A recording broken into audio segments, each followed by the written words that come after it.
One of the most deadly market signals has just triggered on a major stock market index, the Nasdaq 100. The name that this signal has is even quite scary. It's something called the Hindenburg Omen. And unlike many market signals that are out there, it has a very impressive track record. It precisely signaled important peaks on the Nasdaq 100 like 1987, 1999 to 2007 and 2021. The Hindenburg Omen is a signal that was developed in 1937. So we have almost 100 years of data to understand how good of an indicator this is. I'm going to show you its track record, why this is a signal that actually works, and what it means today in 2024. The fact that this signal was developed in 1937 is very important because it means that any signals provided after 1937 was a test of the quality of the Hindenburg Omen. This is rare. Most of the signals that you hear about have been specifically designed to work with the benefit of hindsight, meaning someone can put together a formula and look at whether this was a good signal in the past before publishing it. If it wasn't a good signal, then they'll just keep on changing the formula until they stumble upon something that works. That is not the case with the Hindenburg Omen that was created in 1937. Every single time it was triggered since 1937 has been a test of the validity of this signal. So let's take a look at the track record of the Hindenburg Omen on the Nasdaq 100 over the last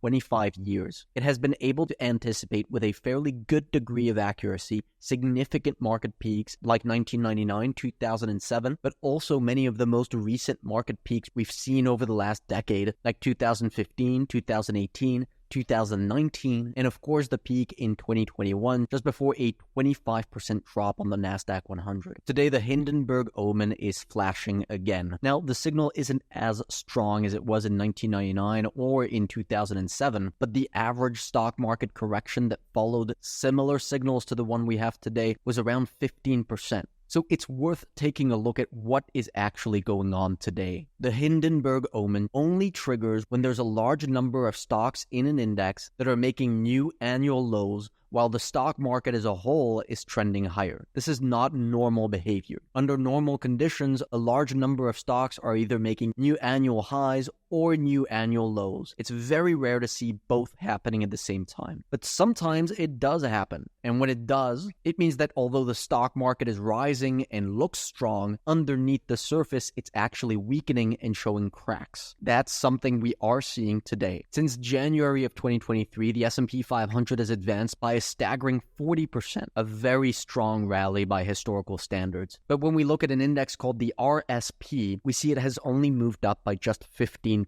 This RSP index removes any outsized contributions of large technology companies like Nvidia, Microsoft, or Amazon. So this chart shows us that the stock market is essentially being pulled by just a handful of large technology companies. A large part of this strong performance we've seen on the S&P 500 is due to excitement around artificial intelligence, but we can definitely see the rest of the economy isn't really feeling the same excitement. Now, I want to be clear, just because the Hindenburg signal has often occurred before large market corrections doesn't mean that's going to happen immediately. In 2007, the Hindenburg signal reached the same strength as we have today in June, but the stock market peaked in December of 2007, 5 months later. Similarly, in 2000, the Hindenburg signal reached the same strength as today in December, but the market only peaked in March of 2000, 3 months later. Now, 3 months might not sound like a lot, but many of you watching this video want to know what's going to happen to the stock market over the next 3 months. Unfortunately, the Hindenburg signal does not provide us with much information on that. It does tell us, however, that the market is at risk of a much more substantial correction today, and that if the signal continues to strengthen, it could start to look like the setups we had before the two major crashes in 2000 and 2008. Now, I also want you to take this information with a grain of salt, because when we zoom out a little bit further in history, we see that the Hindenburg signal doesn't have a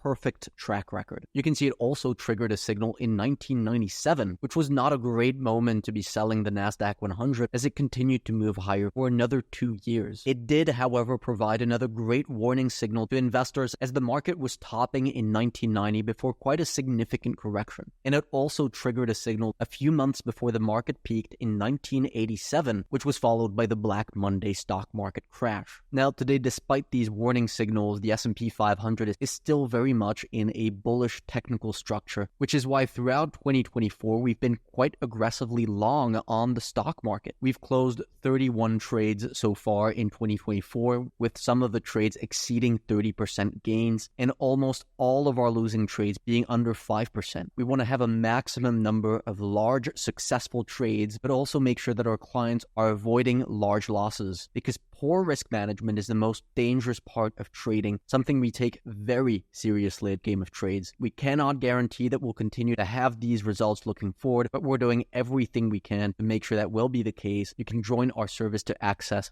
all of these